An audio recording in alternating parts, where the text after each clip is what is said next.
जय हिंद दोस्तों, स्वागत है आपका यूनिक स्टडी अड्डा पर। आज हम लोग शब्द विचार के पार्ट 2 जिसमें हम लोग जानेंगे कि व्युत्पत्ति या संरचना या इसी को हम लोग रचना भी कहेंगे, इसके आधार पर शब्द कितने प्रकार के होते हैं। अब इस टॉपिक को आप लोग हल्के में मत लीजिए।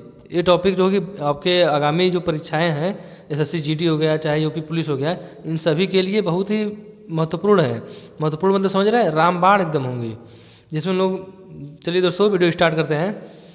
जिसमें लोग जानेंगे, पहला है व्युत्पत्ति के आधार पर शब्द कितने प्रकार के होते हैं। तो हो जाएगा रूढ़ शब्द, यौगिक शब्द, योगरूढ़ शब्द। जिसमें पहला है यौगिक शब्द, रूढ़ शब्द। देखिए रूढ़ शब्द, रूढ़ का शाब्दिक अर्थ होता है निश्चित। रूढ़ मतलब जानते हैं, रूढ़ मतलब कि यदि किसी शब्द को कोई शब्द दिया है और उसको यदि हम लोग अलग अलग करें, यानी कि तोड़ें अलग अलग पार्ट में, तो इसका कोई अर्थ नहीं होगा। अलग अलग जो पार्ट होंगे उसका अर्थ नहीं होगा, ठीक है। तो ऐसे शब्दों को हम लोग रूढ़ शब्द कहेंगे। आप कहेंगे कि अब इसको पहचानेंगे कैसे। तो इसको पहचानने का एक बहुत ही सिंपल और सरल तरीका है। जैसे कि देखिए, यदि कोई रूढ़ शब्द होगा तो उसमें न तो संधि हुआ होगा, न तो समास हुआ होगा, और न ही किसी प्रकार के उपसर्ग या प्रत्यय लगे होंगे। तो ऐसे शब्दों को हम लोग रूढ़ शब्द कहेंगे। जैसे देखिए कम है, कम। अब देखिए क और म को हम लोग अलग करेंगे, तो क और म इनमें से देखिए क और म को अलग करेंगे तो देखिए क हो जाएगा। तो देखिए क और प्लस म, इसमें न तो क का कोई अर्थ होता है, न तो म का कोई अर्थ होता है। इसलिए इसे हम लोग रूढ़ शब्द कहेंगे। और रूढ़ शब्द को याद करने के लिए सबसे बेस्ट तरीका है कि यही जान लें कि ऐसा कोई शब्द जिसमें न तो संधि हुआ हो, न तो समास, और न ही उपसर्ग या प्रत्यय का प्रयोग हुआ हो, तो ऐसे शब्दों को हम लोग रूढ़ शब्द कहेंगे। अब चलिए दोस्तों, इसमें दूसरा देखते हैं यौगिक शब्द।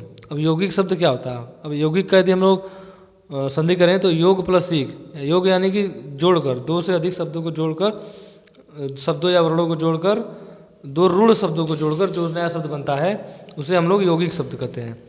जैसे देखिए मतलब कि देखिए दोस्तों, इसमें कैसे पहचाने, इसमें अगला है कि यौगिक शब्द को हम लोग कैसे पहचाने, आखिर क्या है नियम। तो देखिए दोस्तों, यदि कोई शब्द यौगिक शब्द है तो उसमें या तो संधि हुआ होगा, या तो उपसर्ग होगा, या तो उसमें प्रत्यय लगा होगा, या फिर इसके अलावा उसमें जो है बहुब्रीहि समास के अलावा अन्य कोई भी समास हो सकता है। अगर ऐसे कोई शब्द आपको दिख गया तो आप समझ जाइए कि वो शब्द यौगिक शब्द है। अब बहुब्रीहि समास को क्यों छोड़ना है, तो बहुब्रीहि समास हम लोग इसलिए छोड़ेंगे क्योंकि जो शब्द बहुब्रीहि समास में होते हैं वो जो उसे हम लोग योगरूढ़ शब्द कहते हैं। ये अगला योगरूढ़ शब्द का यही एक नियम है। इस तरह हम लोग यौगिक शब्द को पहचान लेंगे। इसमें अगला देखते हैं, अगला है योगरूढ़ शब्द। योगरूढ़ शब्द भी दो रूढ़ शब्दों से मिलकर बना होता है, परंतु इसका अर्थ जो है अन्य अर्थ देता है। जैसे देखिए बहुब्रीहि समास होता है ना, बहुब्रीहि समास में दो शब्द मिलकर बने होते हैं, लेकिन उसका अर्थ अन्य होता है, मतलब कि किसी अन्य की ओर वो संकेत करता है।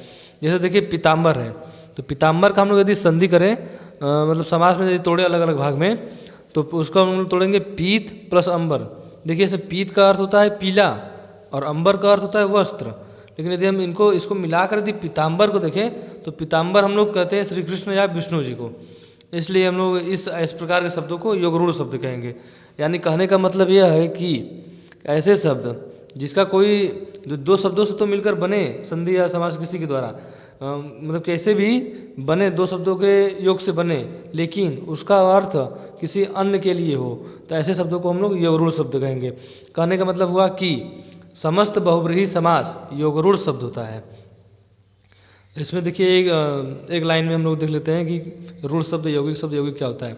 तो रूढ़ शब्द यानी कि उपसर्ग प्रत्यय या संधि या समास इनमें से किसी का प्रयोग न हो तो वह रूढ़ शब्द होता है।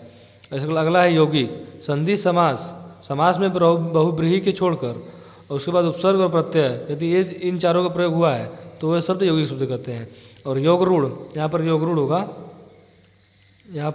होगा, योगरूढ़ में हम लोग देखेंगे कि जो भी बहुब्रीहि समास यदि आ गया तो बहुब्रीहि समास यानी कि योगरूढ़ शब्द।